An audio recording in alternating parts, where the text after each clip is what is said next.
महेंद्र सिंह धोनी से आपकी दोस्ती थी?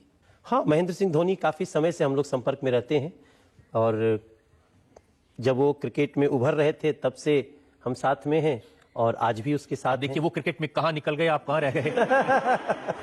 अब अपनी अपनी किस्मत। वो तो मुझे खुशी होता है कि कोई अपने साथ रहने वाला व्यक्ति अगर इतना बड़ा हो जाए तो एक दिन उसको देखने में हमको लगे कि हम गिर जाएंगे तो हमें अच्छा लगता है हमारा साथी आगे बढ़े। लेकिन ये पीटी मास्टर बनते बनते, क्रिकेटर बनते बनते ये गाना कहां से आ गया बीच में? अब मेरे बाबूजी सिंगर थे। मेरे पिताजी गांव में किसान थे और पहलवान भी थे और वो शास्त्रीय संगीत गायक भी थे। बनारस घराने से बड़े रामदास जी के शिष्य थे। तो हम लोग को पता नहीं बाबूजी कब गांव से, मेरा गांव जहां है बिहार में, वहां से बनारस 70 किलोमीटर है। तो बाबूजी कब जाते थे, कब संगीत सीख के आते थे, हमको जानकारी नहीं। बस ये मालूम है कि मैं बाबूजी के मुझे अपने पेट पे सुला लेते थे, मेरे पीठ पे थपकी देते थे और मैं गायक बन गया, मैं संगीतकार बन गया। आप कह रहे थे बिना फॉर्मली पारंपरिक तरीके से गाना सीखे आप सिंगर बन गए? नहीं, मैं सीखा ना, मैं सीखा नहीं, मुझे सिखाया गया। वो मेरे बाबूजी के जो शिष्य थे वो बार बार मुझे बोलते थे तुम गाना गाओगे, तुम गाना गाओगे। हम के भैया हमारे क्या इंटरेस्ट नहीं थे तो क्या हमारा परेशान करता रहा। तो वो मेरे गांव से उनका गांव करीब 4 किलोमीटर है और जब मैं गांव में आता था शनिवार रविवार, मैं अपने गांव से जब मैं 5 साल का था तभी मेरा गांव छूट गया। पहले मैं भैया के ससुराल में जाके डालमिया नगर में पढ़ता लिखता था। मेरा पूरा जीवन ऐसे ही परिव्राजक की स्थिति में रहा है। तो जब हम गांव जाते थे तो मैं सो के जब उठता था तो मेरे कांतानाथ तिवारी नाम है, अभी भी वो गांव में खेती करते हैं, भैंसों की रखवाली करते हैं। उनको मैंने बहुत कोशिश की, मैं आज चाहूं तो उनको कहीं भी ले जा सकता हूं, लेकिन वो कहते हैं मुझे गांव प्यारा है, मैं कहीं नहीं जाना चाहता। तो ये आपको कब एहसास हुआ कि आप गाना गा सकते हैं, सिंगर बन सकते हैं, उससे थोड़ी बहुत कमाई भी कर सकते हैं? हाँ, ये मुझे तब हुआ जब मेरे पिताजी नहीं रहे। तो मेरे पिताजी नहीं रहे तो तेरही में बहुत सारे लोग आए थे, उनके शिष्य लोग थे। तो एक हारमोनियम छूट गई थी वहीं पे, तो पता नहीं क्या आया। मैं उनके बाद में रोज हारमोनियम में थोड़ा थोड़ा करता था। तो एक दिन एक धुन निकल गया और वो धुन था कौन दिशा में लेके चला रे बटोहिया, तो निकल गया और पता नहीं वो हारमोनियम में निकला, मेरे सुर में आया, फिर वो एक दिशा बन गई। तो मैं सोचा कि शायद इसमें बाबूजी के तेरही के 2 महीने बाद गांव में एक फंक्शन था, उसमें गा रहा था, तो मुझे किसी ने 150 रुपया इनाम दे दिया। तो मुझे लगा कि ये अच्छा बिजनेस चल सकता है। तो क्या गाया था उस दिन जब आपको 150 रुपए मिले? मैं वो पंकज उदास का गजल गाया था। उधर चांदी जैसे रंग है तेरे सोने जैसे बाल, एक तू ही धनवान है गोरी, बाकी सब इनाम के 150 रुपया उसमें बहुत था, तो उसमें मेरा खर्चा 10 रुपया महीना था। लेकिन प्रॉपरली गाया, सिंगर बने, एल्बम बनाई, तो मैंने सुना कि करप्शन के खिलाफ गाना गाना शुरू कर दिया था। हाँ, ये ठीक कहा आपने। जब मेरा पहला एल्बम निकला, मेरा पहला एल्बम निकलने में और मेरे गाना शुरू करने में 6 साल का गैप है। आजकल के तो जो हमारे सिंगर्स आते हैं वो तो 2 महीना नहीं पेशेंस रख पाते हैं। मैं 6 साल तक, जिस दिन मुझे वो 150 रुपया इनाम मिला, उसके बाद में 6 साल जिस नोएडा में ये इंडिया टीवी का ये ऑफिस है जो पूरा देश इसको प्यार करता है, यहीं पे मैं गुलशन कुमार जी के यहाँ स्ट्रगल करता था। 6 साल क्रिकेट मैच खेल के फिर भागता था इधर उधर, क्योंकि मुझे लगता था शायद मैं गायक बन सकता हूं। मेरे यूनिवर्सिटी के दोस्त बोलते थे, वो चंदा लगाते थे, मेरा प्रोग्राम कराते थे। एक तो जो मेरा साथी था ना, जो मेरे साथ रूम पार्टनर था, उसको ग्रामी अवार्ड मिल गया, संदीप दास। हाँ। वो मेरा रूम पार्टनर था, हमें लहरा देता था और वो तबला का रियाज करता था। तो ये महेंद्र सिंह धोनी, संदीप दास, पिंकी नामधारी बहुत बड़े तबला वादक थे। वो सब पंडित किशन महाराज जी के शिष्य थे। तो हम लोग पंडित किशन महाराज जी का पैर दबाते रहते थे।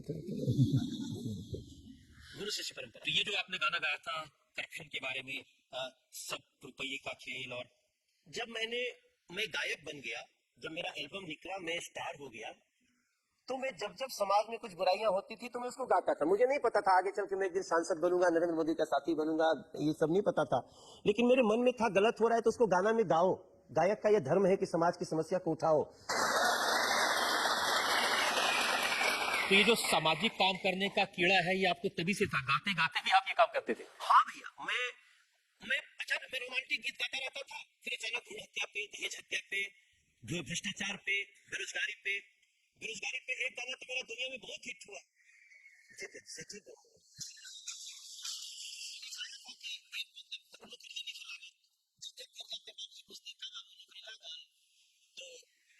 अब बेइज्जती होती थी, गांव के लोग पूछते थे क्या भाई क्या हुआ, तो उस बेइज्जती से बचने के लिए मेरी कहानी है, किसी और की नहीं, मैं अपने ऊपर गाया। बार बार पूछते, सोचा करूं क्या, बड़ा बेइज्जती है, नौकरी हमारी नहीं लागत, परेशान ही लोग बा ऐसा तो मैं तो अपने में मस्त रहता था, मुझे कोई टेंशन नहीं थी। लेकिन जब समाज जो है ना, वो बार बार पीन चुबाता रहता था कि तुम्हारी नौकरी नहीं लगी, तो शादी के लिए लड़की वाले आते हैं, तो बाबूजी को तो पता है कि 16-17 साल से पढ़ रहे हैं बनारस में, तो बहुत टॉप क्लास का पढ़ रहे हैं। हम लोग भैया क्या था कि मेरे जीवन में जो स्ट्रगल हुआ है, अब किसी को दुनिया को मालूम भी नहीं होगा कि मैं अपने गांव में विजय मिश्रा की साइकिल लेके गया, तो इतना शौक था साइकिल चलाने का, साइकिल नहीं थी, मैं 4 दिन साइकिल चला के सब रिश्तेदारी घूम लिया लेकिन मेरे पास साइकिल नहीं थी।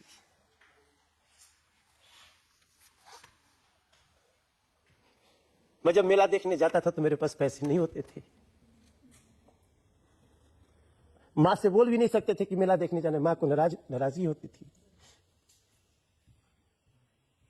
तो उससे मजबूत हुआ हूं, कभी जीवन में किसी शिकायत नहीं किया। 5वीं क्लास से स्कॉलरशिप परीक्षा पास कर ली तो 100 रुपया महीना मिलने लगा, तब मेरा खर्चा 15 रुपया होता था। लेकिन उसके पहले का मेला में वो घटना भी याद है मुझे, जब मुझे जलेबी खाना था, पैसे नहीं थे, मैं देखा कुश्ती हो रही है तो अपने एज ग्रुप में लड़ गया, लुंगी इनाम मिला तो लुंगी बेच के जलेबी खाई, द्रव कर रहे मैं बोलना चाहता हूं अपनी दुनिया भर के अपने दोस्तों को, साथियों को बोलना चाहता हूं कि निराश तो होना ही नहीं है। हमारा जन्म इस धरती पे हुआ है तो किसी न किसी कारण से हुआ है, आज नहीं तो कल हमें वो चीज मिलेगी, ऐसा हमें विश्वास होना चाहिए। और वाकई में आपने बहुत बड़ा मुकाम हासिल किया है, लेकिन आप एक चीज पर टिकते नहीं, अच्छे सिंगर बन गए, पॉपुलर बन गए तो एक्टर बन गए। क्या वो फिल्म थी ससुरा बड़ा पैसे वाला? तुलसी बाबा ने लिखा है ना भैया कि जन्म जन्म मुनि जतन कराही, अमानुष जन्म फेरु नहीं पाव। कहते हैं ना कि आप कितना भी करिए, मनुष्य का जन्म बड़ा दुर्लभ है, ये मानव का जन्म दोबारा नहीं मिलता। कबीर बाबा ने भी कहा है कि बड़ी रे जतन से रखियो झुलनिया, और टूटी है तो फिर ना ही जुटी है झुलनिया, फिर न मिली ऐसन ढांचा हमार पिया। ये शरीर दोबारा नहीं मिलने वाला है, तो जितना काम करे के वह कर लेवे के बाद ईश्वर मौका देता है, अगर वो दे रहा है तो हमें करना है। आप मेरे सामने बैठे हुए हैं, मुझे तो आपने जीवन की जितनी, मैं भी आपके बारे में बहुत स्टडी करता हूं सर मैं तो यही सोच के हैरान हूं कि आज मैं यहीं बैठा हूं जहां कौन कौन बैठे लोग याद करो। मुझसे रजत शर्मा जी सवाल पूछ रहे हैं, मेरे ऊपर जितना केस चलाना हो चला लीजिए सर, मेरा जीवन बिल्कुल पानी की तरह क्रिस्टल क्लियर है, मैं कुछ भी छुपाया नहीं हूं, और आज जो भी पूछेंगे उसका जवाब दूंगा। अभी तो शुरुआत है, देखते जाइए क्या होता है। लेकिन एक आप कभी जिंदगी में दरोगा बनना चाहते थे? क्योंकि आपकी फिल्मों के नाम मैंने देखा, दरोगा बाबू आई लव यू, एक दूसरी फिल्म इंटरनेशनल दरोगा, दरोगा जी चोरी हो गया। जो मैंने बताया ना भैया कि 6 साल मैंने स्ट्रगल किया, तो उस 6 साल में मन तो था कि गायक बने, लेकिन जब नहीं सफलता मिलती थी तो बीच में भी रास्ता निकालना पड़ता था। अब क्या करें, कुछ दिन क्रिकेट खेलते थे, फिर स्कॉलरशिप बंद हो गई, फिर क्रिकेट खेलने के लिए पैसे मिलते थे, सीएबी लीग खेलता था राजस्थान क्लब से बंगाल में, हम सौरभ भाई क्लब में खेलते थे। तो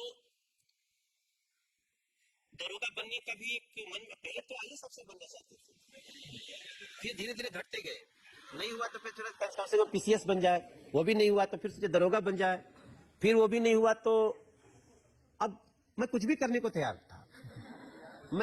हमको मनुष्य के रूप में 2 हाथ मिले हैं, हमारा 2 आंखें हैं, हम कम से कम किसी के आगे हाथ न पसारना पड़े, वो हर काम करेंगे जिससे मैं सम्मान के साथ जी सकूं। मैंने किया, दरोगा भी बनना चाहता था, नहीं बने तो सिनेमा में बन गए